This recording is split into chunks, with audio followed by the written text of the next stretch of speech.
put mine. Not my problem. Oh, that's where they clip on your tits, so everybody's doing your tits. I don't know what it's Clip in your hair. There you go. Cool. Married to Roscoe. We're far more prepared for this now. There's more water to do. Would you like a glass of water? Yeah. Why are you my guest? How have you become my guest? I haven't. You sat there and demanded a glass of water. I asked where the water was that was provided last time. The trade day. How did that go? It's a good day. I thought it went really well. Suppliers were on form. Taylor's not so. Don't get me wrong, like the guys that turned up, appreciate that. They took some time out of their day, but I was hoping maybe some more would have good face. You mentioned before the trade day that on the Taylor's community, people were asking for an event in Scotland. Mm-hmm. That was what kind of prompted us to do it. Yeah. Where do you think they were? Working. We got off on it. But we can't win, can we? Because if we do it on Saturday, the suppliers don't come. They would, but they would be reluctant to do so. Aye, it wouldn't have the full house like we did there. But and then if you do it on a work day, the Taylors don't come. You just need to make it worthwhile. I think from our perspective, it was really beneficial. Took some notes. Of what? The trade day. Some key takeaways. Chinese, Indian. Is that a real laugh? That was real. Is it? Okay, no. Oh, that was for sure. The highlights for me were Emma. I really enjoyed them being there. I really feel like their presence actually helped a lot, and not even. I think sometimes when you think about organisations like that, you admittedly kind of roll your eyes. You know, they want money, and I think sometimes people don't want to talk about mental health because it's uncomfortable, so we just kind of shame it, I suppose. Whereas they've done a really good talk. Actually, people were quite engaged in that conversation. They never really pestered anybody. They embedded themselves in the whole team. The suppliers, the tailors, us. We approached them and we said, you know, we want you to be part of the industry because nobody in the industry really talks about men's mental health. And they done exactly that. They came in and it was they'd been in the industry for years. Yeah, they just seem part of the team and I don't think they're not chasing you for sponsors, and it's strictly awareness. If you want to help, amazing. If you don't, cool. We've all got our own shit going on. It's just always brilliant. It's just so involved with everybody, having a laugh. And anybody that wanted to talk and get a cuddle, he was there. I loved that. I was watching from afar. I was watching everybody else and their response to it. At the end, they told a story where, you know, they've been talking to somebody and they admitted that they've not had a cuddle since their mum died 3 years ago. Someone that you're speaking to, you might not know when the last time they had physical touch, especially in men. It's just not the done thing. No. And they were like, you know, if you ever want a cuddle, come over. And some of the suppliers just went over and had a cuddle, and I thought that was really nice. I would never have expected that. It was definitely a highlight for me. And what? Oh, what's my highlight? You nodded there as if you were finished. As if you agreed. What was your highlight? I only said like 4 words to your 400. What was your highlight? My game. That went really well. That went really well. The post for that, I get really good engagement. Did it? Anti-race the whole way. Close, yeah, man. Because they always want to describe properly before he get tore in. He done a smashing job. And left gaps everywhere.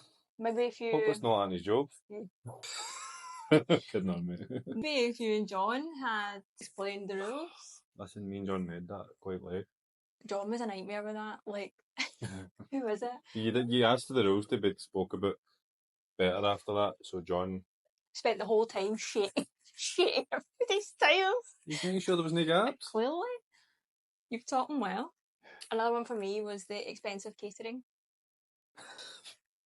Pamela failed to find out the price. All she says she knew. I found out the price the day of the catering when 4 platters turned up with some sandwiches, some steak pies, 2 platters of sandwiches, 1 steak pie, and one of cakes the size of a pound coin.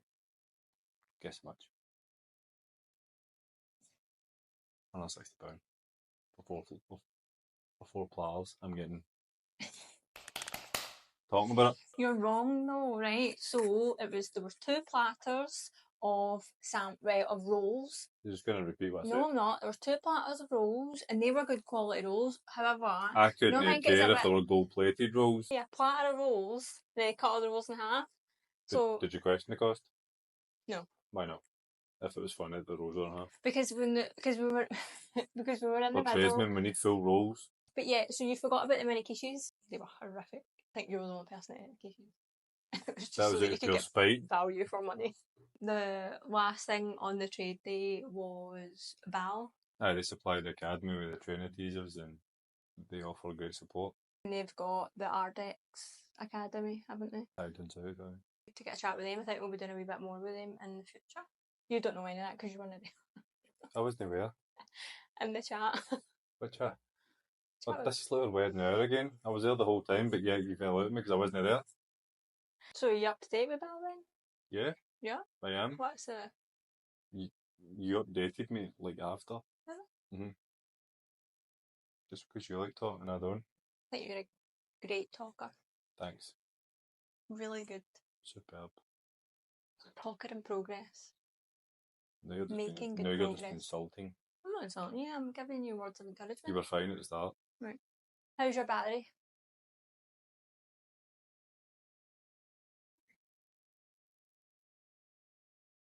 $75-ish. Alright. Do you want to talk about it? I don't. How's your battery? About 80. So we went to Men Matters, what was that, 2 weeks ago? Mm-hmm. We reached out to them, said, we've got the academy facilities there that are not in use all the time. What can we do? How can these facilities benefit your organisation and your purpose? That was interesting being there. What did you make of their centre? Quite surprised. You're asking how I'm the guest, but you told me I'm the guest and you're the Susanna Reid. Did you stop with the Susanna Reid? No, when we went to a place to Men Matters, usually, like I said, Palmer's on, I like talking, so she'd in the meetings and stuff, I was like, you know what, I'm going to come. I'm only 5 minutes away working, so why not? You go in, you're greeted by the guys, and if it's your first time there, they always give you the tour. So Fraser took us around, showed us all the different rooms. If you're into music, there's a music room. If you're into keeping fit, there's a weights room. There's rooms for one-to-ones, there's massage rooms. It's just, honestly, the guys cover everything in there. Like, I mean, everything. I'm trying to think of something that they don't cover. They've got a food bank as well, haven't they? Food and clothes bank, aye. Some guys come in with nothing. We've got the toy appeal at Christmas to support dads who can't afford their Christmas presents, which I think is really thoughtful. No, admittedly, this is they quite quickly catch on to people who are at it. It says going to some doors and cars they've got in the driveway and the things they've got at their house that you don't seem like the type of person who needs this, and there's probably other people who need this more than you. There's different charities that I follow and they all talk about that. They all mention it at Christmas time. I appreciate that everybody's all got different incomes and children always want, but ultimately you do need to put yourself in a certain position and think about what other kids don't have. I struggle with that at Christmas. You think about what other kids need?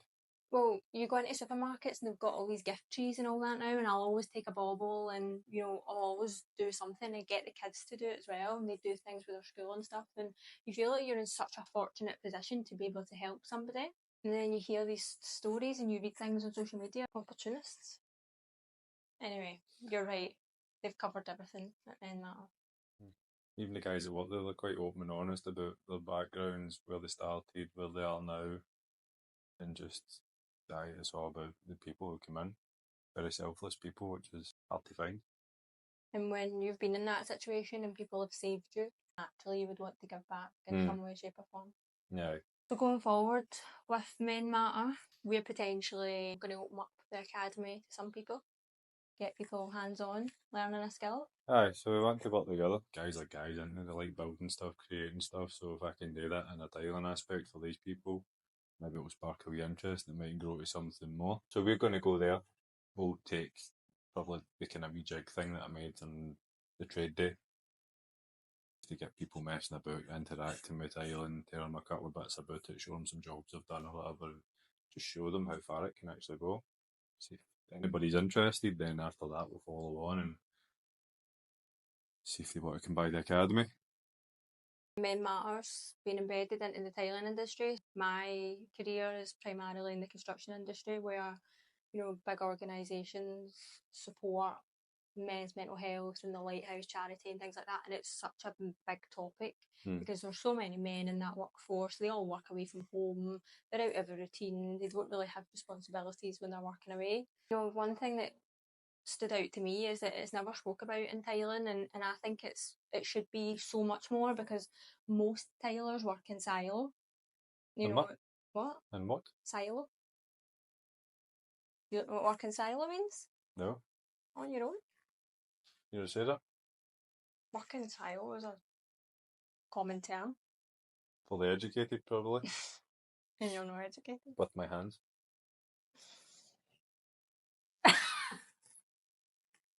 What was really? That?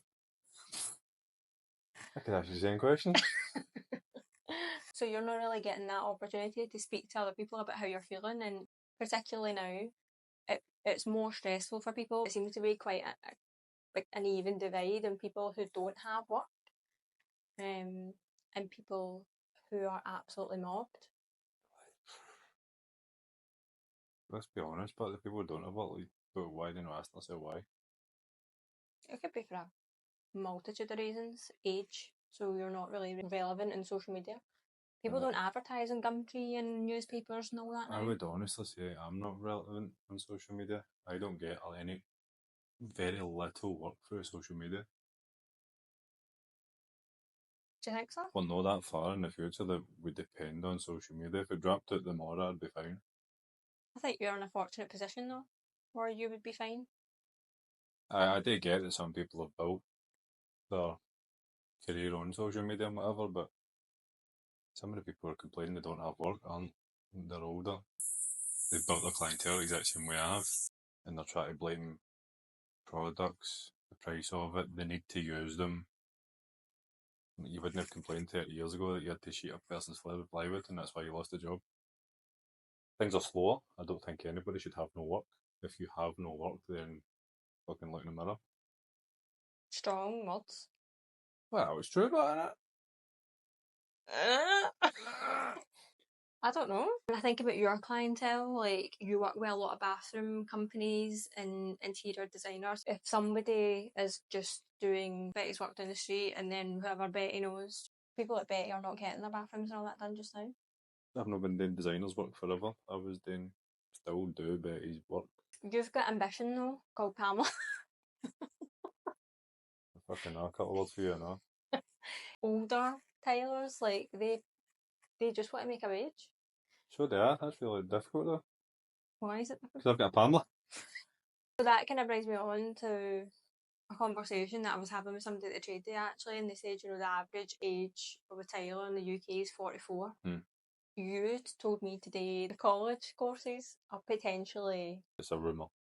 Potentially wall and floor tiling in the college in Glasgow is getting stopped. Allegedly all wet trades. What's a wet trade? Tiling, plastering, brickwork. People who use to basically mix with mortar. What about paint? That's wet. Plaster's wet. Painters are clean. Painters are clean. Have you ever seen a painter's dust sheet? They get taught in college how to fold it. Why have you turned that in an innuendo? Have you ever seen a painter's dust sheet? Aye. What kind of filth is that? It's not. 10 minutes to go. I suppose you could add some erotic music to a painter folding his dust sheet because they are very... Are they? It's the only thing I know. I am a nightmare for painting. So when I done a bit of painting recently, I went and got myself a nice brush and promised myself that I was going to look after it. It's lying in there still covered in paint. Cleaning paintbrushes is grim. But you watch them all on TikTok and they roll it all up and... You put it off the side of the sink, yeah? No, in a wee tub. That's to get excess paint off. I know, because they're meticulous. It's because they need to use that paintbrush every day. You're threatened by the paint trade. I'm not. You don't fucking care about going and spending £3 a brush every 2 days. Yeah. They do, because it'll cost them a lot more money. They've worked more than 3 days. How are they not a wet trade? I just told you. Because they're clean?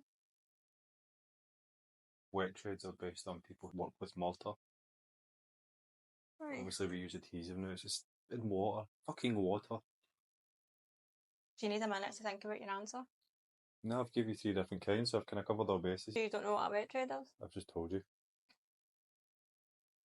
So why is paint not a wet trade? Because painting is wet.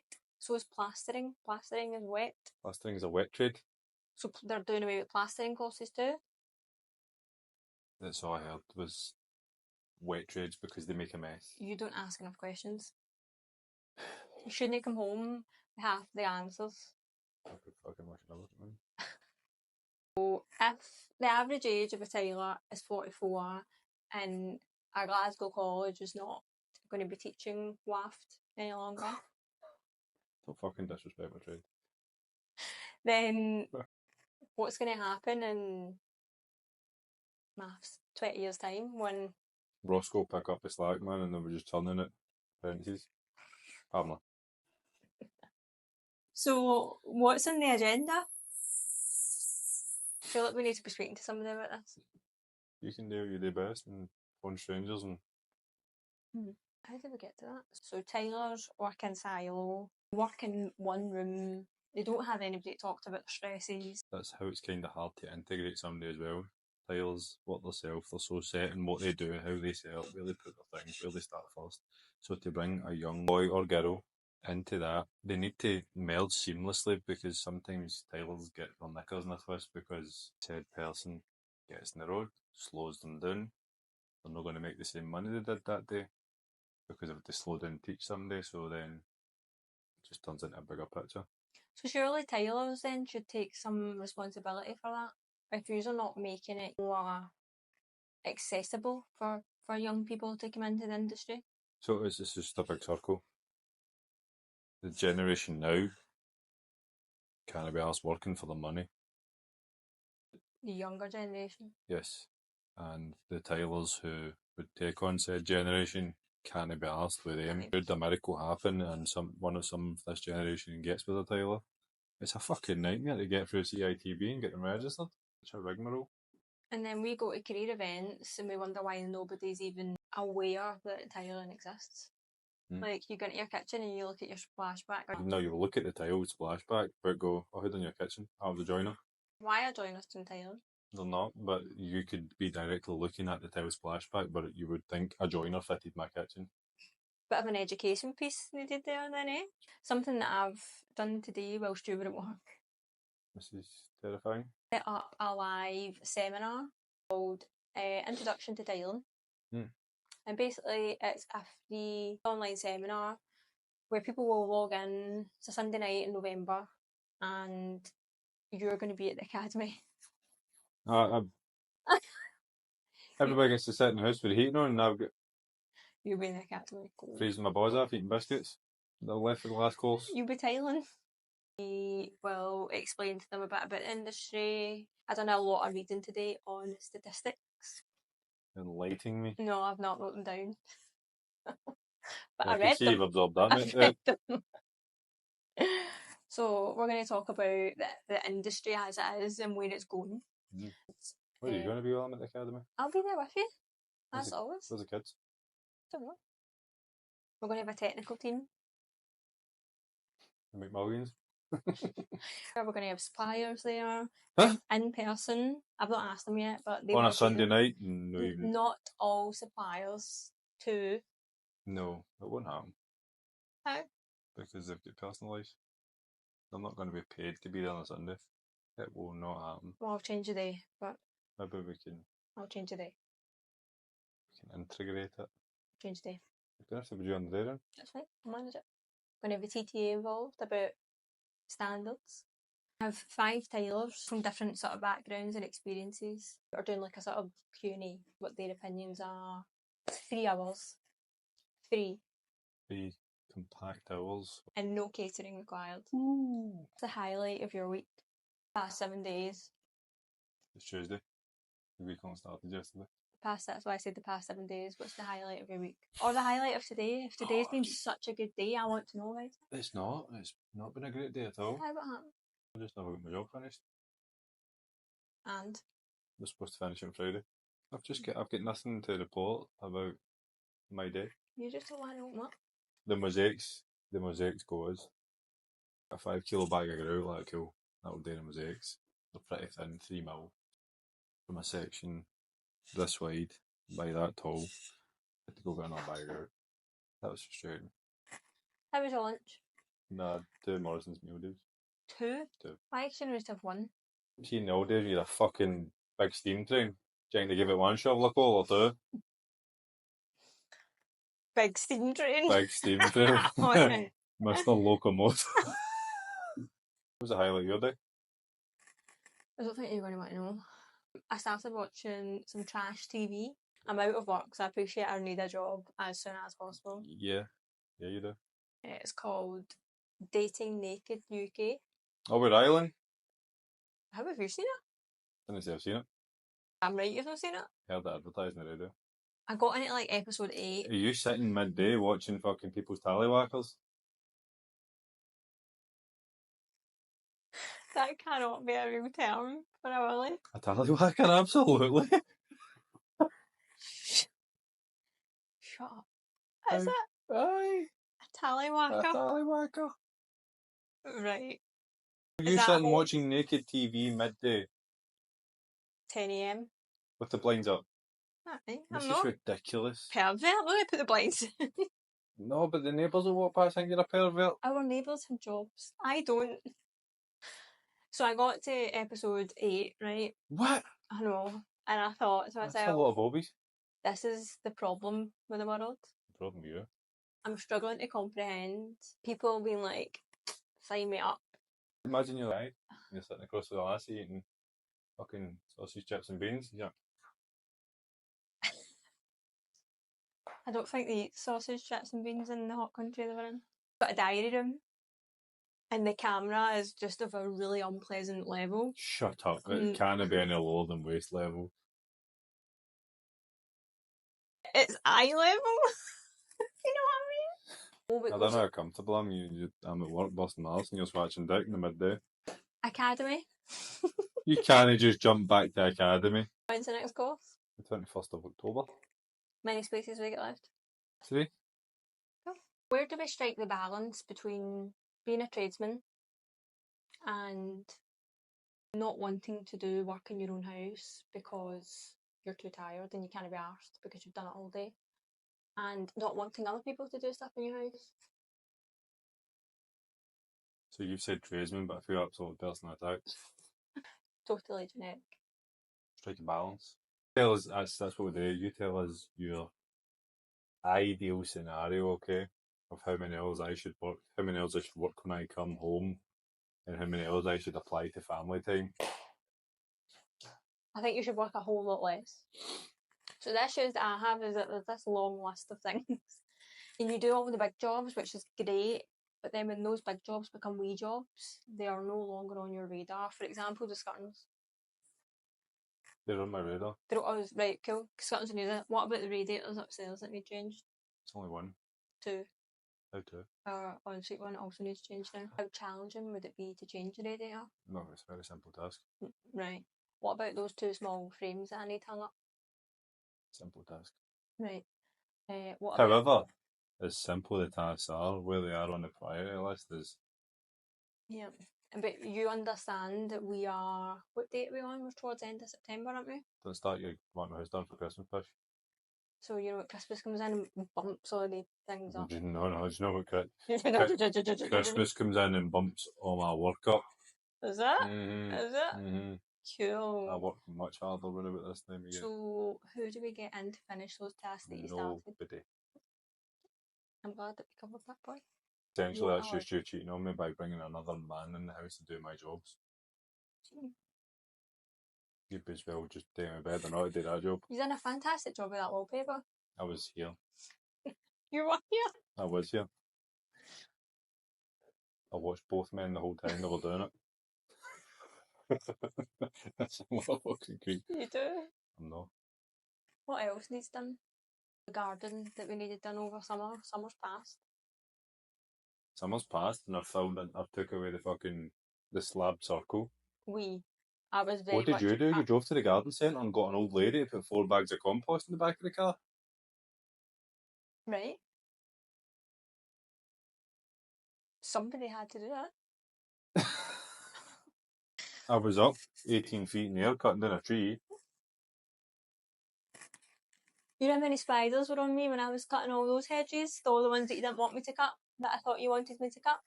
Ask anybody who's a tradesman or a partner, and they'll be the same. Do you think people who are police officers want to come home and play with handcuffs in the bedroom? I absolutely don't think they would. Round that up, I will not have all the job done for Christmas. Not all of them, but you'll have the scones on by Christmas. Otherwise, Maybe this room, because this is where you're going to have dinner. no. Other than that, it's not really noticeable. No. You get a couple of weeks and you want the ensuite done, the bathroom done. And I've been thinking about the ensuite, to be honest. thank you for listening to Married at ROSSCO. Don't know when we'll be back, but we will make another one. There you go. That was good.